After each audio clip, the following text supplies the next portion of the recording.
Hello, everyone. It's Jack here again for Forbidden Planet TV, and I am joined by a comic author aficionado, currently working on TMNT's Casey Jones very recently, and joined us to celebrate the launch of Ultimate 2 Years In, co-scribed with Denise Camp. And now we're here chatting about a new age of X-Men, The Shadows of Tomorrow. CYCLOPS is coming out very, very soon, and I have the immeasurable honor of being joined by the man at the helm, Alex Paknadel. How you doing, Alex? Yeah, pretty good. Cheers, Jack. I'm sure it's measurable though. I know. Like a I feel like seven? it's pretty off the charts. I think actually, Okay. which is also how excited I am for Cyclops. We've been chatting quite a bit today already, but I don't think I've let on exactly how excited I am for a Cyclops solo series. It's been a very long time since we've had a Cyclops series. How does it feel getting to take Scott Summers and sort of remove him from the pack for a while and send him on his own little adventure? Uh, honestly, I mean, exhilarating in the sense that I sort of took the book to Marvel. Mm. I came to Tom Brevoort and Darren Shan sort of with the idea almost, I mean, almost from whole cloth. So it was very sort of rewarding to sort of have it sort of shepherded, to sort of shepherd it all the way.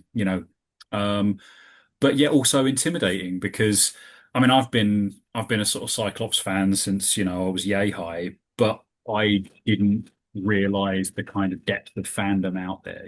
So there are lots and lots of people with kind of hopes and expectations, and now it's sort of very real, and you're just sort of hoping that your conception of the character kind of docks with everybody else's.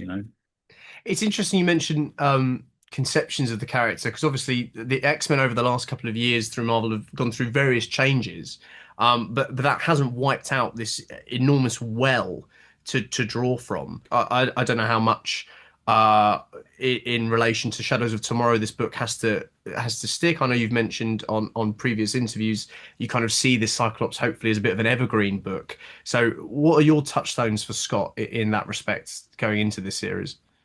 I mean, to address your sort of second point first, if I can, yeah, I mean, it is absolutely part of the Shadows of Tomorrow initiative. Nothing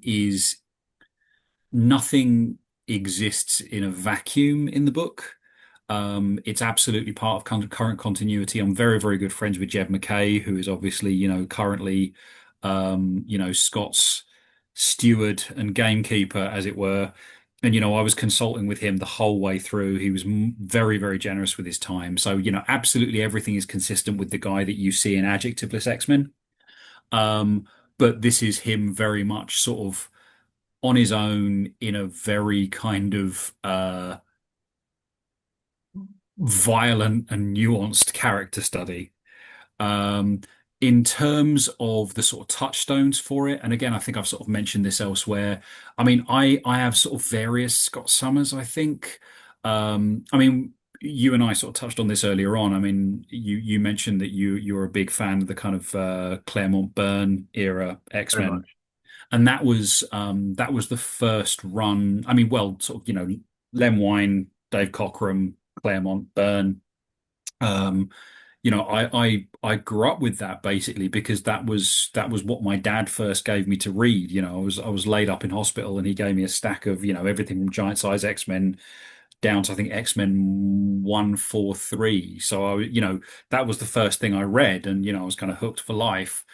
But it was very much the sort of like the Dark Phoenix saga, Scott, this kind of like long-suffering guy who just has to sacrifice again and again and again and again whilst also kind of keeping everything together. That was my first conception of the guy. And then weirdly, when I kind of came out of hospital, I think it was sort of, summer 1991. So I just rolled straight into the kind of blue and gold era, the sort of Jim Lee, Whilce Portacio era. And then, that was it. I was kind of hooked. But I'd say those are my kind of touchstones in terms of sort of characterization of Scott. But in terms of sort of specific stuff, I mean, I think there's a short run of X Factor, which I think was just before it switched over to the uh, Peter David Larry Stroman run with like, Strong Guy and Polaris and Alex and that. But there was a short run, and it was the storyline where Scott basically has to give Nate to the Ascani to be Yeah. taken into the future. Um, and in terms of, I mean, I sort of mentioned this elsewhere, right? But Scott's brilliant for kind of moments, right? You know, there are characters that are brilliant for arcs, and there are characters that are brilliant for moments. And I think Scott's brilliant for moments. And there's one, and I'll never forget it. It's absolutely indelibly imprinted on my memory, which is where, you know, it's a Claremont line, I think, and it's where he finally kind of defeats Cyclops so he can rescue his son and hand Nate over, you know, say goodbye to his son potentially forever until he kind of comes back as Cable. And he says, and there's just this narration that's beautiful. It says, and he's just before he uses the full range of his optic blast to just, blast Apocalypse apart. And he says, well, they say the eyes are the window to the soul. I give Apocalypse a view of mine. Chef kiss. Absolutely brilliant. I love him in Messiah Complex. Mm. You know, here he is taking control of the X-Men from Xavier, and then you kind of see almost the kind of foreshadowing of the kind of Cyclops with right guy. Um, Bendis run. yeah, but just this guy where you kind of realize, because elsewhere I've kind of I do bridle against this the sort of popular conception of him as kind of a Boy Scout. He absolutely isn't, right? Like this is he's a rebel king. You know, he is very much, and I think, the reason why he's kind of perceived as buttoned down is because he's kind of carrying the weight of a species on his back like the whole time. Like the buck kind of stops with him and has done ever since, Xavier and later to a sort of similar extent, Magneto basically said to him, well, like, you're the guy, you're the guy, this is all on you. So, I mean, I suppose if I had to sort of reduce that down, like I love storylines where Scott gets naughty. Yeah, I like it. That's good. And he gets especially naughty in this upcoming Cyclops run. So there's a few things about this run that put Scott in a bit of a unique position. Do you mind just going over very briefly sort of what we are greeted with in issue one, and the sort of situation Scott finds himself in? Sure. So basically, we open the issue on an X-Men mission that goes a little bit wrong. And there are some preview pages up. I don't think that's a mystery to anyone, but where you see him almost at his most uh, elegant and controlled. And then, something from his past kind of draws him into a bit of a kind of, away mission where he has to sort of leave the X-Men for a little bit to tie up what he thinks is a loose end. And he finds himself instead lost in the wilderness, without his visor, with only a young mutant for company. And basically, he has to take on a group of Reavers alone, effectively blind. And, I know that there's a lot, the expectation is that, oh, yeah, you'll get the visor back, at some point and everything. But this is very much Scott thrown back on his own resources, um, and the sort of the working hypothesis that I went in with. And I think that, if you look back on the sort of the broad run of the character, I think there's a lot of justification for this. I sort of said in the pitch meeting that to me, Scott's visor is basically the control rod in a nuclear reactor. If you take it out, a meltdown begins, and all of his efforts to basically control himself and to suppress this kind of awesome destructive power that he has, which isn't just his power. It's like I think it's innate to his character as well. Um, Starts leaking out, and throughout the course of the series, you are going to see him. Um, basically, the visor's going to slip. The mask is going to slip. If I've done my job properly and I've done my utmost, you're going to see a side to his character that you've seen hints of before, but maybe not to this extent. Which is honestly really exciting because I think we share a love for Cyclops in that sense, and I certainly don't think of him as a Boy Scout. You sort of see people saying he's a bit like a cop. He's a bit like the cop of the X-Men, and I completely agree with you. I think he is. an unbridled powerhouse that has such control on himself. And you mentioned in the TLDR podcast this idea of the visor as a control rod. Um, so it's really exciting to hear that we're going to see him a little bit off the chain, which I think is going to be really cool. Um, for me, another sort of jumping off that idea of a focus of a control rod that Scott has, a lot of it is the other Summers, is his family, and sort of the other characters in his life. Obviously, Emma and Jean, and then his multitude of children that are all adults. He kind of never really gets to be uh, a parent in a lot of these senses. So pairing him with a younger mutant, as you say, for this book, how have you sort of brought this character in as a not as a foil, but as another focus for Scott in the series? What was the sort of ideas behind that? Well, I think foil's quite fair actually, to be honest, because one of the decisions that I made early on, and I kind of I consulted with other writers who've worked with him, sort of like a real person, but who've written Scott.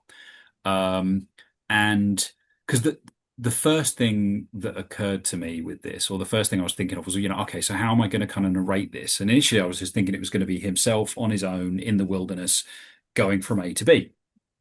And a couple of people said to me, don't have any narration because um, the last thing you want to do with Scott Summers is provide readers with access to his inner world because he's at his most powerful when he is inscrutable.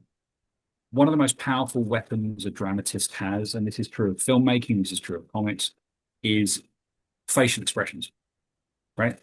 And one of the reasons why I think Scott is misunderstood as often as he is because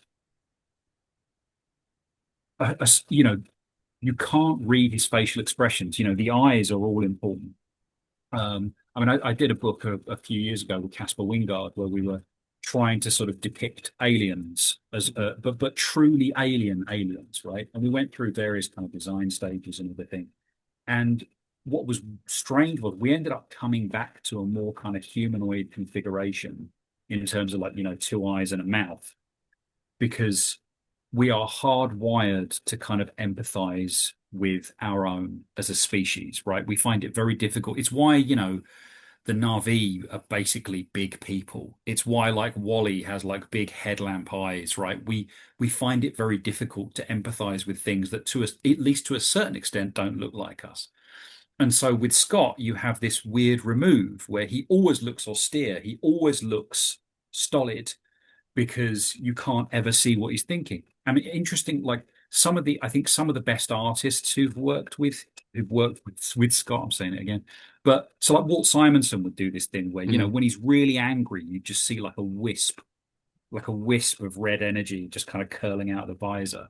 Um, Stuff like that.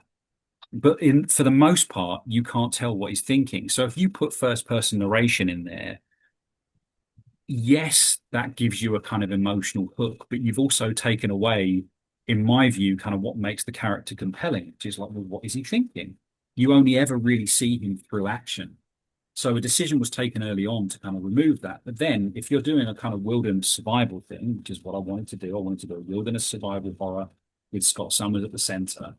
Um, all of a sudden, unless you've got a foil there, well, it's a silent comic. And don't get me wrong, I love silent comics, but I also want this to have a broad audience. I want loads of people to read it. I want loads of people to enjoy it.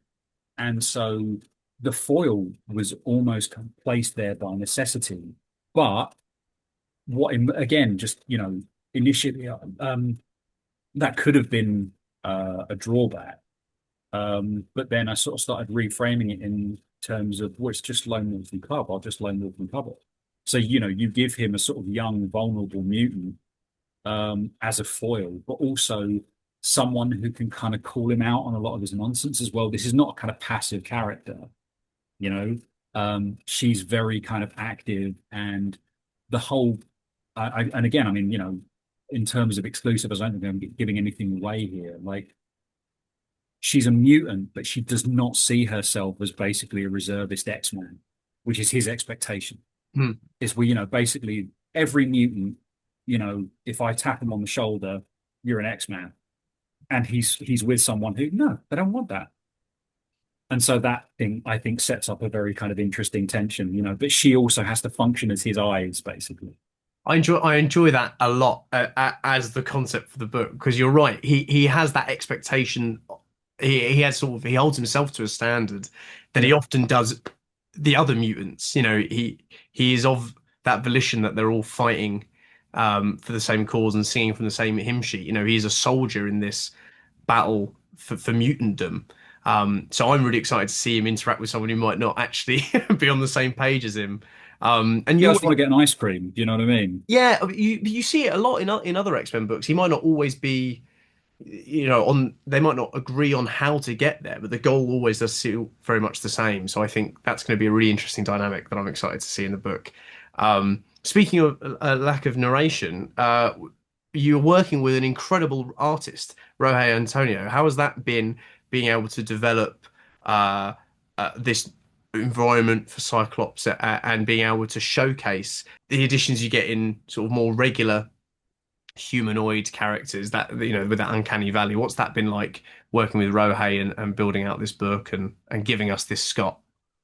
I mean, it's a bit of a platitude, but just incredible. That is all I can say, really. I mean, I worked with him before on Carnage for a couple Hmm. of issues, and it was one of those. I Because one of the interesting things about working for the big two is you don't really know where the line is, right? In terms of, what can I show here? Because I think it depends on sort of, and again, this is in no way a criticism. It's just, I think it just depends on kind of the editor and it depends on the office, right? In terms of, how far can I go with this? And I was just, I was giving Roj all these really quite graphic sequences.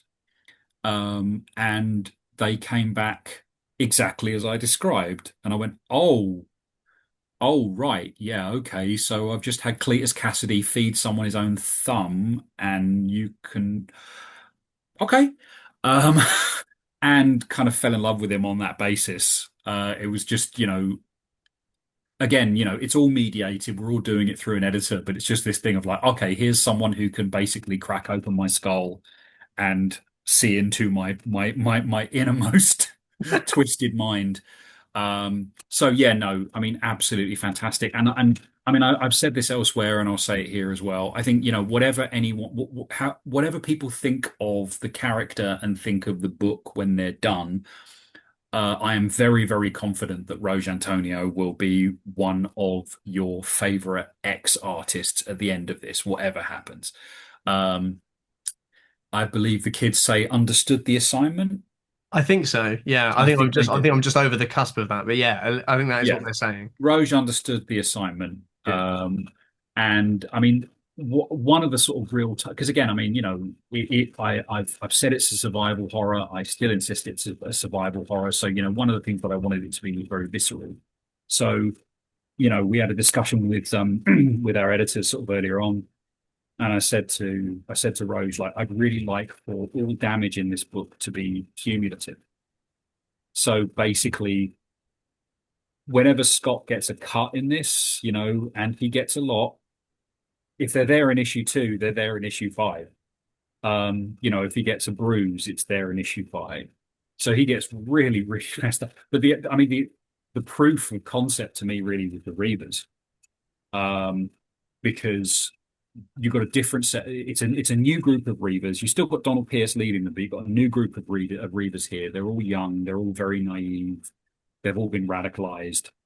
But I wanted to kind of almost kind of go back to basics with them because you've had sort of like and they're all great, but you've had sort of like nanotech infused Reavers. You've had sort of the body shop era Reavers, and I just thought, okay, I just want to see Reavers that have been basically made with like a bone saw and a blowtorch. Yeah. And that's, I mean, I think some of the preview pages that are up for issue one, you see that straight away. Yeah, it's just Donald Pierce is just with like a load of sort of 20-year-olds is just kind of cutting their limbs off and just fusing, it's just basically welding metal limbs to them with no anesthetic. Um, and I knew that if Roge pulled that off, we were going to have an interesting book on our hands, if nothing else. And yeah, he just went all out, man. I mean, not to put it to like, look, I'm a gorehound, I'm a Sam Raimi kid. Yeah, yeah. Um, I wanted it to be a bloodbath, and it's a bloodbath. That's again not something we often get to see Cyclops in. This sort of that's normally something that's kind of reserved for Wolverine, for Logan. Well, I Um, mean, that's a really, really good touch because I mean, again, I've sort of said this elsewhere, but the biggest inspiration for this book is actually Wounded Wolf, which is an Uncanny X-Men issue by Barry Windsor Smith. yeah. But it's basically Wolverine with that lone wolf and cub dynamic fighting. That's why I kind of landed on the Reavers as the antagonists, was because they're the antagonists in that story as well. Hmm. And it's basically just like Logan effectively naked, his healing factors on the fritz, just fighting these Reavers with just anything available at his disposal to keep this kid safe. And so I just sort of transposed it, like, that was the direct inspiration for this. So yeah, I mean, if that's the vibe you're getting, then I'm doing my job. Then yeah, because it is, and you can see it in the preview pages as well. It's not just in the way you speak about it. Like you can tell that's the avenue it's going down. You've spoken, as you said, elsewhere. You speak to lots of people other than me, Alex. I'm getting very jealous. That the survival horror is the name of the game with this book, which for a lot of readers of the X-Men, like I said, it's exciting to see another character thrown into that ring. You've talked about stuff like Deliverance, The Grey, obviously the Wolverine books, which again has a plethora to draw from of Wolverine somehow being left on his own somewhere in a very feral state, having to use his wits to get around. I see on your shelf and noticed before, so I wanted to mention it briefly. Um, did you think there's any sort of touchstones with Tai Matsumoto's number five, which I know is on the shelf behind you? I don't know if you've read it at all. Yes, You've of had the course, chance but to read I, because I've just because I you've not consciously, my God. I just because I saw it on a shelf when you were doing a previous interview, and I just thought to myself that it's all about. For those of you who don't know, Tai Matsumoto, essentially a living god. For other works like Tekken, Concrete, and Ping Pong, but number five is a beautiful story about about a soldier with responsibility, and survival. It's a little weird as well. There's some bizarre Well, it's hive-mindy bits. Matsumoto doing Mobius, basically, isn't it? Yes, Really? exactly. Yeah. Yeah, yeah, yeah. And I don't know when you've been speaking about it previously and talking about like Lone Wolf and Cub and things like that. I was instantly drawn to the idea that this is such a unique thing for Scott, and number five such a unique story. Do you ever find yourself drawing on things that you hadn't planned on, or has there been any other books that have had such an impact on you that you think have kind of driven the way that you've fallen in love with survival horror and these stories of quite stoic characters having to not only try and be measured in a situation where they shouldn't be, but letting loose. Do you think that's had an impact on the sort of way you've thought about the book? Sure. I mean, again, I mean, I can't give you chapter because I mean, a lot of it just kind of go, it sort of It's the pot. It's the it yeah, go yeah, yeah, it goes into the casserole, right? But I mean, now you mention it, I mean, I suppose, I mean, I've mentioned Deliverance, the film, but I'm a huge fan of James Dickey, who wrote the novel. yeah. Mm. There's a he wrote another novel called To the White Sea, that's about an airman who kind of bails out over wartime Japan and sort of makes his way north into the tundra. Um, and it's very kind of bleak, very existential. Um, as I think it's a point where he makes a weapon out of someone's bones. I mean, it's brutal, but it's just beautifully written. Um, I think what was it? And comics wise. You suddenly made me think of, I mean, I mean, to be fair, it's also to a large extent other things as well, but I'd say like maybe Grendel Warchild.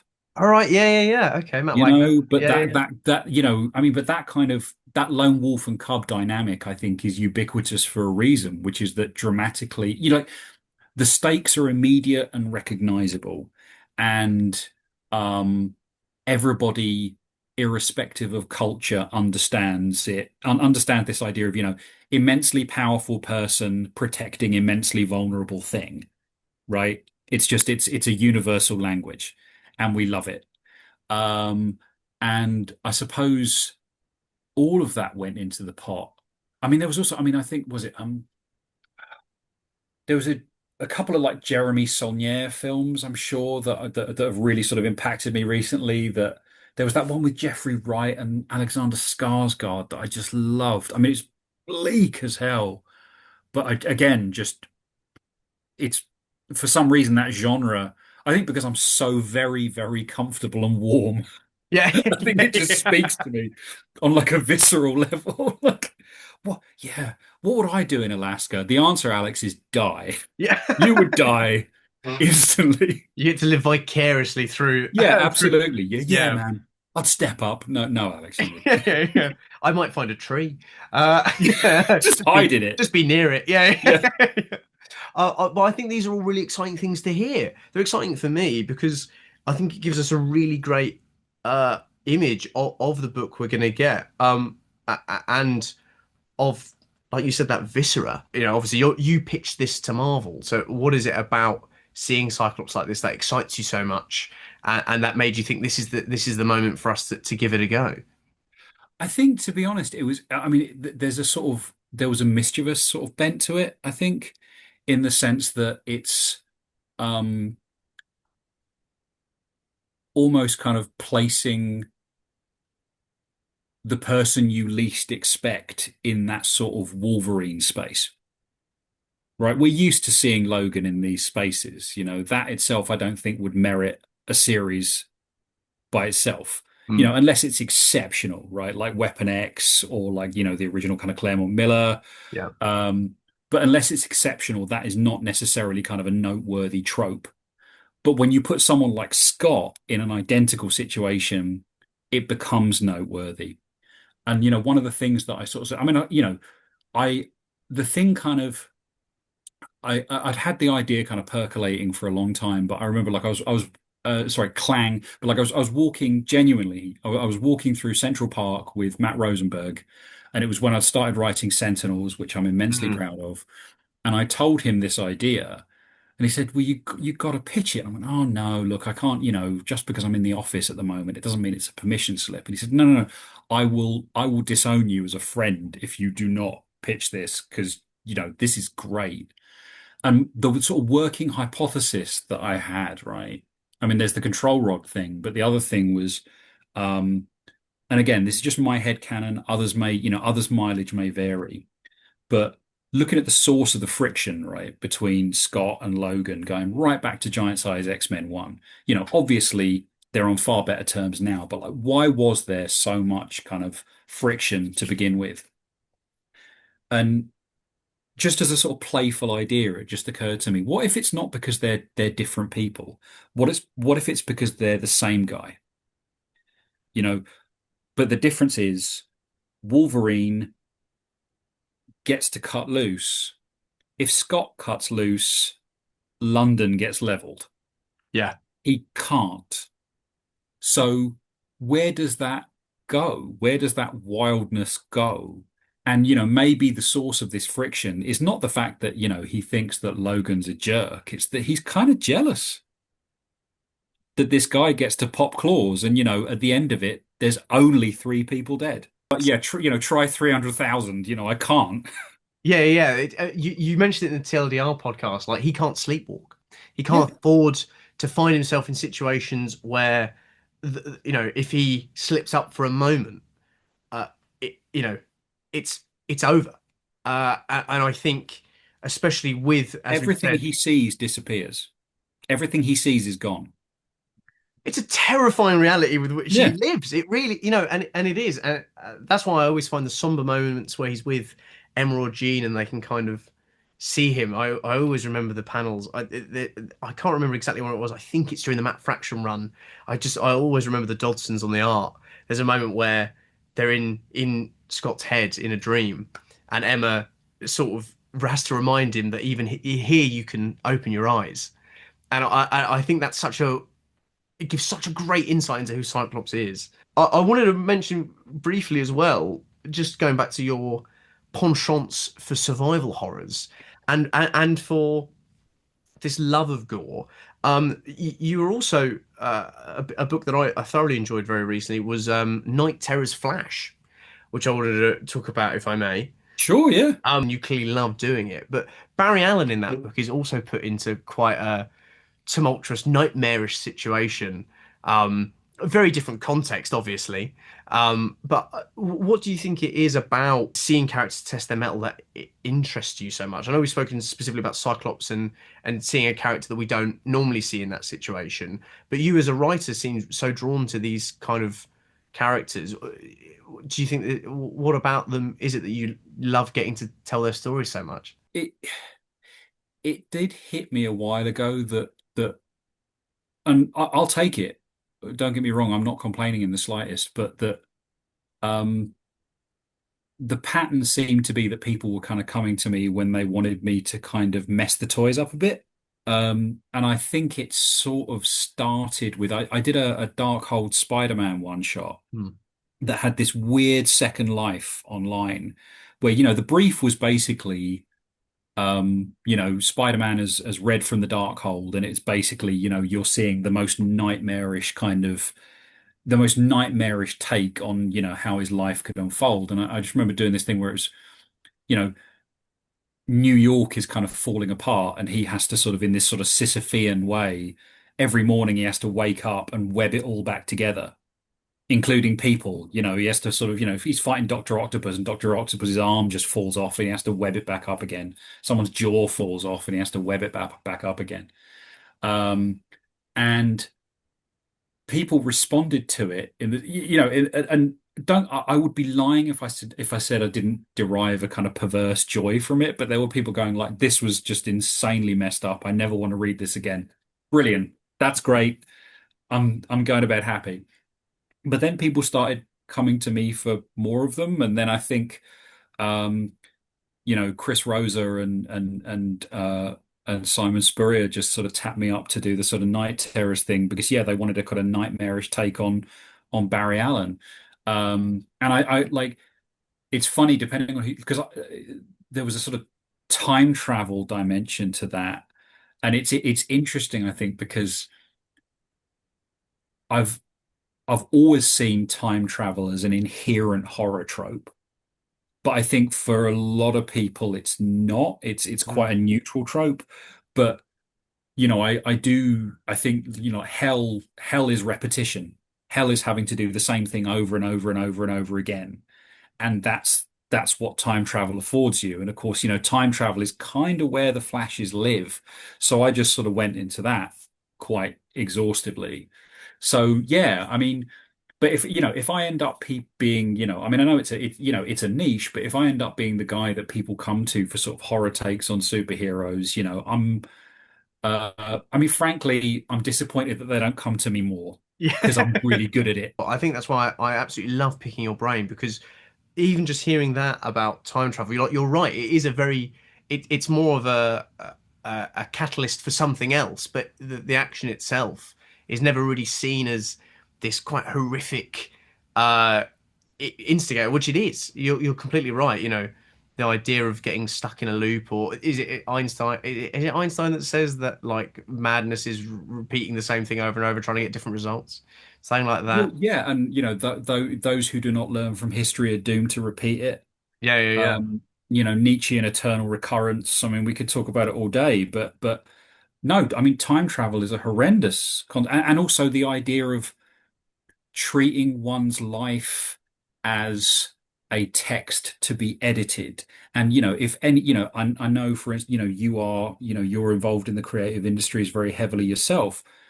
I mean, I can't think of a purer vision of hell than having to revise something endlessly. And when that project is your own life, I mean, that's a nightmare of inconceivable proportions, you know? Drafts are my sort of different circles of hell, I think. Yeah, yeah, yeah. So yeah, imagine having to rewatch yourself back again and again. Yeah, it's horrifying. You're right. But it's so exciting that you are sort of carving, as you said, this niche out for yourself, and it's so well deserved, and I've Oh, thanks, adored man. getting to get engaged with these characters in these ways because it's very refreshing and that's always an exciting thing on the shelf, not just from a reader perspective, but as a as someone who works in a store, as a retailer, it's so wonderful when people come in looking for new new things to read. It's kind of that thing in Ratatouille, right? Where they're at the beginning and goes like, "What's the chef got that's new?" And I can point to things on the shelf, and we're going to have a book like Cyclops where I can be like, "If you're an X-Men fan, if you're a Cyclops guy, this is the book. Pick it up. Let's give it a go. Let's go on the ride together." And same with Night Terrors and other projects. Casey Jones as well, doing incredibly well over at TMNT. Had stuff in Mutant Nation been going on recently, so it's lovely to have a Casey Jones book as well. It's such a joy to be able to like point to things on the shelf and be like, That honestly, that book, Casey Jones, is such a kind of pressure release valve for me. yeah, Just because, uh, I just get to do the kind of Goongala stuff, which is, again, I'm equally kind of at home in, and sorry to kind of cut across, but I remember, when I was talking to IDW and Paramount to begin with, I really just wanted to kind of, again, I just wanted to go back to the kind of the sort of grindhouse origins of the property in the first place. Just kind of really go back to that sort of like Walter Hill kind of, which, Casey Jones, man. I mean, it's the Warriors, isn't it? yeah. It's the, we just go right back to that. And so, and then I get to compose, another kind of love letter to New York, which is again, absolutely where I live. I mean, I don't live in New York, but, I It's love the place. So very briefly. If there's anything that you can share, completely understand if there's not because of this brilliant sort of run that we're on. Is there anything in the pipeline that either you're excited to get started on that might excite readers who are going to be enjoying Cyclops as well, or anything that you're gestating as an idea that you think might be coming next? Is there anything that you feel like you can share? yeah, I have my first creator-owned book in 3 years. Should be coming out towards the tail end of 2026, which I'm very, very excited about. Um, I'm working with one of the world's, I think it's fair to say, yeah, one of the world's biggest crime writers on a line of graphic novels. Various discussions are ongoing, and I'm hoping that candidly, I don't think I have anything really to hide on that score. I'm hoping that Cyclops is enough of a kind of proof of concept that, people will sort of accept Scott as a sort of vibe. But, I'd be lying if I said that I didn't want it to kind of lead to more. In the same way that, the original kind of Wolverine mini was Mm. proof of concept for a Wolverine ongoing. My hope, even if it's not me handling it, I mean, I know there have been a lot of discussions about, Cyclops being able to sustain a solo book. Of course he can. Of course he can. That's ridiculous. He is the most interesting X-Man. So if nothing else, I'm just hoping this does that. And again, I don't have to be involved just as long as it's proof of concept and he's off. Well, you've beat me to it because my very final question was going to be, what do you hope people take away from this series? And I think you can tell from the passion speaking about it that is you want some Cyclops to finally get his flowers, which Put I some respect on his name. put some respect Yeah. on his name. I completely agree. I'm so chuffed that you and Rohan are obviously looking at this book with that lens, and that we're going to have something on the shelf that's going to be a great piece of evidence, as you say, that Cyclops is as cool as we all think he is, and as we've been screaming from the rooftops for so long. Um, so I'm so excited for the book. Pre-order the book. It launches on shelves on February 12th. If you're obviously you're watching this on Forbidden Planet, head to forbiddenplanet.com where you can pre-order copies of the book, or if you have a local FP, head in and get it added to your select service. Make sure you reserve yourself a copy of issue one. Um, I'm so excited. There's been some brilliant artwork already previewed for it, some amazing variant covers as well. There's definitely something for everyone. I know you spoke about as well and posted on your socials the Andy Kubert X-Men 44 cover the other day as like a bit of an inspiration that's just sort of like, oh yeah, that's Cyclops. So I can't wait to see that translated into His the optic series. blast is so strong it can destroy the X-Men logo. That's how strong. Thank you, Alex. Thank you so much for joining me. It's been wonderful getting to chat. Likewise, thank you, Jack. Thanks for having me. Always, yeah, yeah. This won't be the last time we get excited about a book you're working on. I promise you. But yeah, if you're watching this, if you're watching a little clip of it, or if you've seen the whole thing on YouTube, head down to the links down below. Head to the links in our bios in our descriptions, and just make sure you grab yourself a copy of Cyclops. As I said, Alex, thanks so much again, I'm sure we'll see you again very soon. Thanks, man. Happy New Year. Happy New Year. Thanks, everyone. If you're enjoying watching Forbidden Planet TV and you're enjoying watching us talk to the world's most interesting and accomplished filmmakers, authors, artists, musicians, creators, subscribe right here. See you soon.